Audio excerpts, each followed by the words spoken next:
Hey guys. Oh, so I haven't changed my car in a while for you guys. So let me get my life together because I actually have a physical therapy appointment today. I'm trying to get some stretches and stuff to kind of figure out this knee situation because the struggle is real. But I wanted to just come on and chat with you guys a little bit because, man, like, I know everyone is like jokingly talking about how 2020 has been the struggle, but 2020 has really been the struggle. And like all night and all day, I've just been thinking about like, how can I protect my peace? How can I keep my focus? How can I keep my pure teeth sanity during such a interesting year? So that's what we're going to talk about today, but let me finish changing and I'll come back. All right, a little bit better. My PTs, so I can have the physical therapy, but I wanted to just come on and chat with you guys. So what warranted this was, man, it's been like a crazy week. So my birthday was Wednesday, and on my actual birthday, I found myself on a 4-way conference call because transition was happening and things were not going the way that they were supposed to. So we had to have a meeting of the minds and get everyone on track. So there's one thing. And then my grandmother's not doing well.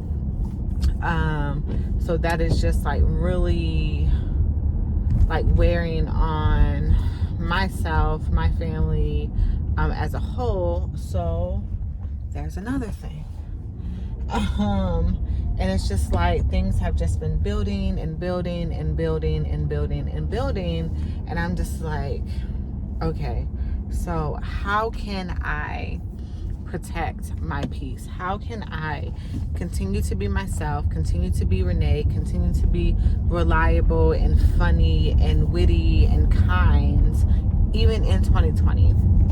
And I just wanted to come on and chat with you guys really quickly just about some different skills that you can do within yourself, within your day, within your being, of making sure that you don't get caught up too much in everything that's going on in 2020, because there is so much going on in 2020 that it's necessary to make sure that that self-care is also part of it. So the first thing I have to say is to make sure that you're taking some time for yourself. You have to know your cues and your pressure points and your triggers. That's the proper term. And when you realize that things are kind of getting to a place where you need to take a chill pill, to take it. Like, I was just getting so frustrated the other day that I just said, you know what, I'm not doing anything. I'm about to just spend some time with my kids.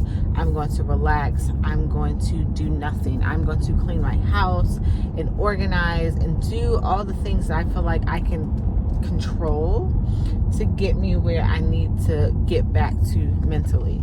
And the second thing is, know what you need to do to get yourself back mentally. So for me, I do feel ridiculously out of control sometimes. Like, things are just all over the place, and I try to bring it back as much as I can. So I'll clean my house, I'll organize, I'll do something, plan something, and do something fun with my husband and the kids.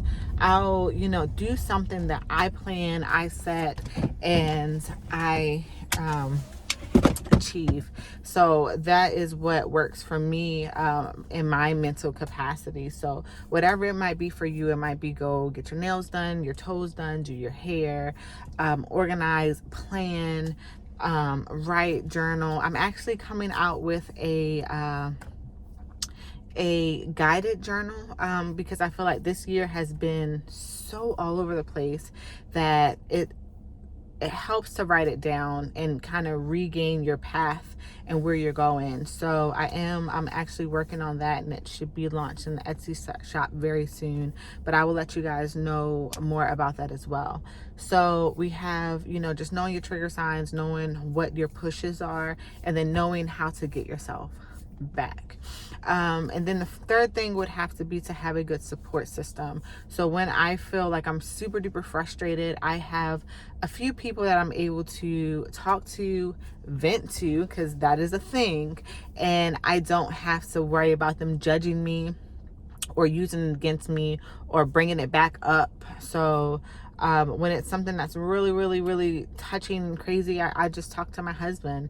I know that everyone is not married, but there sometimes it's just a person that you have a relationship with. It doesn't have to be of the opposite sex. It could be a friend. There are times when my husband is frustrating me.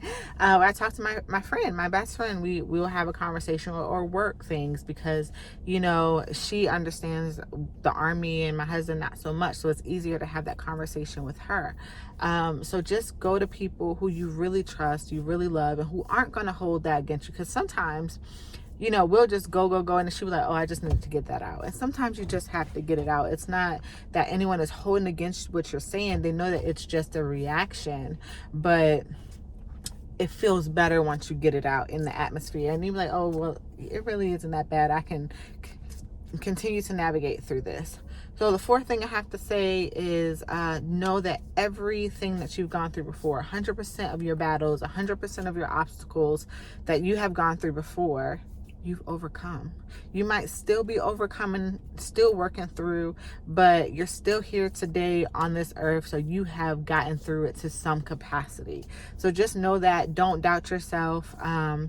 Have faith in yourself, trust your gut, and believe that, you know, you do serve a purpose, and try to find your way to navigate to how you can start to fully living that and being fulfilled. But just know, when things get hard, it's some stuff that you can go around. It's some stuff that you have to go through, though. And going through it actually makes you a better person. It makes you a better friend, a better loved one, a better overall being. And the last thing, guys, the last tip to success for keeping your peace, keeping your sanity, is knowing that you need to. You need to keep your peace. You need to keep your sanity. The energy that you give off is the energy that you receive. So a lot of times people are just like down. I don't want to be here, especially at work. I don't want to be here. I don't want to do this. I'm just over it. And then I walk in the room and I'm like, hey, good morning. What's up? And everyone else is in a better mood. People are talking, they're communicating. The energy that I brought uplifted the people that were around me, the people that maybe weren't in the best place before I got there. But because I decided that whatever issues, whatever drama, whatever hard time, whatever was going on, I was going to bring a positive energy. And sometimes it's hard because I'm dealing with, you know, sickness, and I'm dealing with just the frustrations and the tensions at work, and growing pains of, you know, moving into my position, and people just really just, they're not ready for me. But, you know, I decide that, you know what, relationships matter, and the energy that I bring is something that only I can bring. So I decide to try to give my best to everyone around me, including people who would get on my nerves for that day.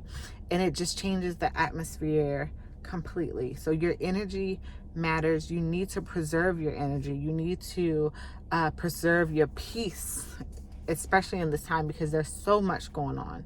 Y'all, there is so much going on. Every person I talk to is going through something that is like completely out of whack of how things typically are. So there's so much going on, but we're here. We're getting through this all together. We're all working through 2020 together. So you got to preserve your peace, y'all. Don't let nobody take your peace, okay?